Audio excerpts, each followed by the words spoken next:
Bueno, seguimos continuando el video anterior. Estábamos viendo un sagital T1 en donde veíamos el líquido cefalorraquídeo negro, en donde vamos a decir hipointenso, ¿sí? Veíamos que la grasa se comportaba hiperintensa, es decir, que brillante. Bien, vamos a seguir reconociendo algunas imágenes. Acá vemos una secuencia STIR. También la secuencia STIR es un poco borrosa. Vamos a tener mejores imágenes, seguramente ustedes las van a ver mucho mejor en sus computadoras. Acá estamos viendo un axial T1, un axial T2 de la columna cervical. Estamos viendo otro caso, ¿sí? Este era un paciente que se había ido de vacaciones a Córdoba, se largó de cabeza y obviamente sufrió una lesión importante a nivel, miren, una médula normal con una médula lesionada. Obviamente ese paciente tenía una dificultad en la marcha, tenía una dificultad muy importante, severa, con movimientos espásticos. Pero bueno, esto lo vamos a trabajar, ojalá que volvamos pronto a las clases para que esto lo puedan ver mejor. Recuerde que lo tienen también estas imágenes, ahí está mostrando la médula normal con una médula lesionada en una secuencia T2 de columna cervical. Ahí estamos viendo el T1, líquido cefalorraquídeo. Sí, también recuerden que me pueden seguir en Instagram, ahí hay imágenes, profe_Francia, ahí hay imágenes donde van a poder ver también cómo se ve T1, T2, todo lo que es trabajos para ejercitar la vista. Mostrando las flechas, una médula normal con una lesionada, secuencia STIR, ¿sí? Donde la grasa queda saturada. La idea de esta secuencia es eso, saturar a la grasa y resaltar las lesiones donde el edema resalta mucho más, por ejemplo, en donde están las lesiones. Axiales T2 de columna cervical, obviamente un axial normal, en donde estos fueron el paciente con lesiones en su interior, mostrando cómo se ve la lesión de la médula del paciente que estábamos viendo anteriormente, normal y patológico. Una secuencia gradiente, ya vamos a hablar de la secuencia gradiente, es totalmente distinta. Vamos, cuando hablemos más adelante qué son los pulsos, quédense tranquilos, esto tenemos que seguir trabajando. Esta es una secuencia gradiente.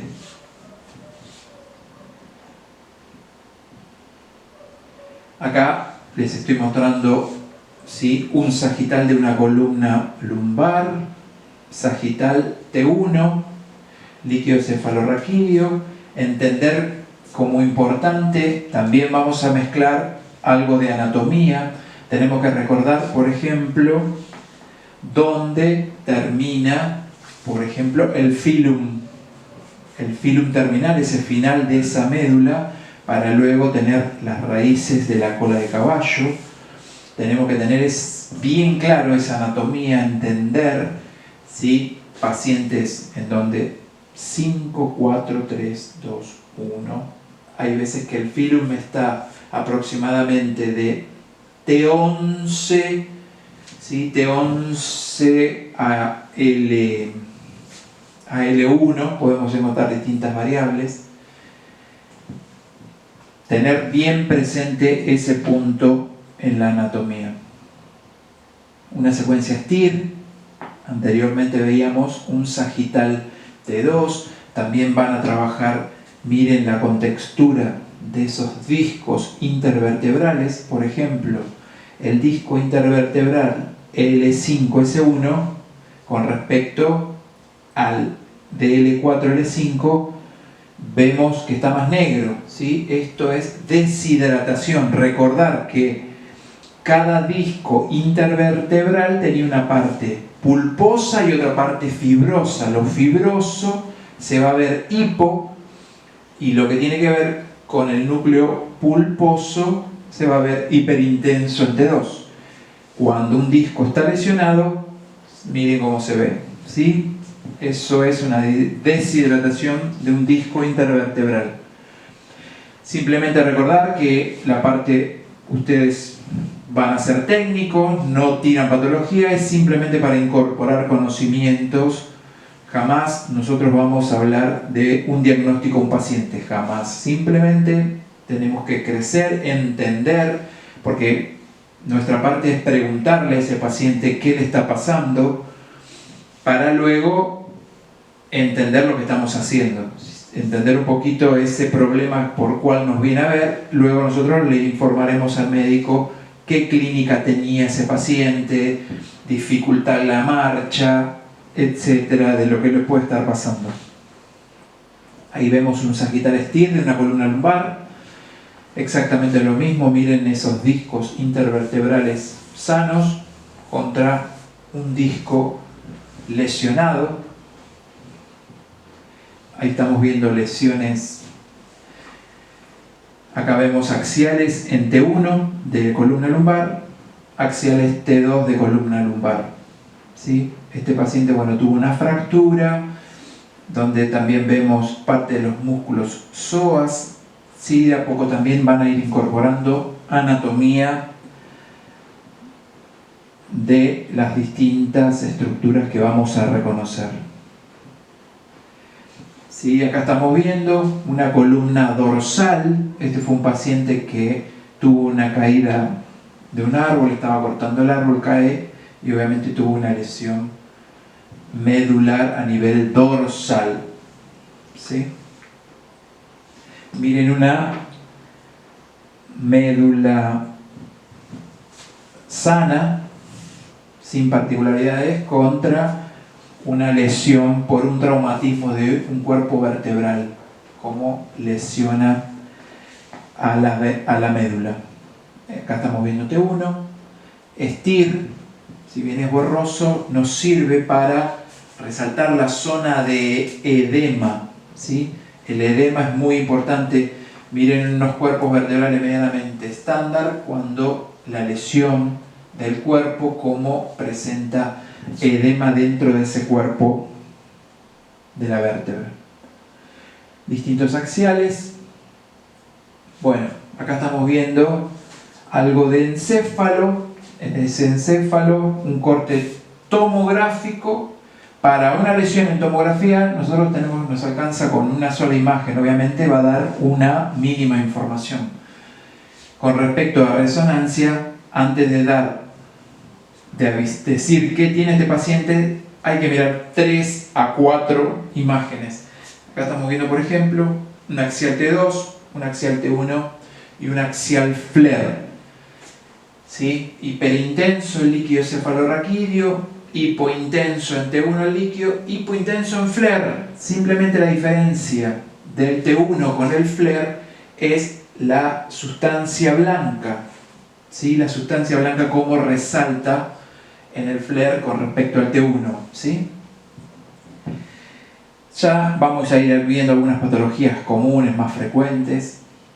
Acá estamos viendo, ¿sí?, varias secuencias. Axial FLAIR, axial T1 sin contraste, axial T1 con contraste. Miren la parte venosa como con contraste resalta un poquito. Axial T2, axial GRE. También vamos a hablar cuando la secuencia gradiente o T2 estrella o T2 asterisco, distintas nomenclaturas que se utilizan cuando debemos agregar una secuencia gradiente en distintas patologías. De a poquito vamos a ir incorporando todas las secuencias. Acá estamos viendo axial FLAIR, axial T2, axial T1, axial GRE. Recuerden esto, en Instagram pueden ver también las imágenes, ahí está todo marcado, T1, T2, los nombres. Esto lleva mucho ejercicio de imágenes, mucho ejercicio. Bien, seguimos viendo imágenes. sagital T1. Miren, sagital, una región tenue, hipointensa. En el flare, bien hiperintensa la imagen. En el T2, hiperintensa en la zona del tronco, más precisamente a nivel del bulbo. Nos está marcando, ¿sí? Miren, por ejemplo, acá tenemos cómo brilla en ese flare esa zona bien hiperintensa. En este caso, bueno, la imagen hiperintensa que nos da aviso que este paciente tuvo una isquemia. Ya vamos a ir viendo qué pasa con una isquemia en ese sector. Recordad que la zona del bulbo, al estar cerca, todo lo que tiene que ver con esa articulación atlantoaxoidea. También vamos a recordar más adelante qué pasa con esa articulación, recordando que en rayos, por ejemplo, teníamos que tener mucho cuidado con esa articulación, porque una fractura a nivel del odontoide, cerca está la zona del bulbo. Por eso, como el bulbo es el centro respiratorio, es muy importante ese sector. Seguimos mirando, ¿sí? Un axial flare, un axial T1, coronal T2, axial T2. Nos está mostrando, por ejemplo, miren a nivel del oído, una imagen hiperintensa. Axial flare, miren cómo en este caso están puestos dos axiales flare, ¿sí? Por una lesión coronal T2, una lesión vascular que presenta este paciente. Simplemente para mostrar la lesión en el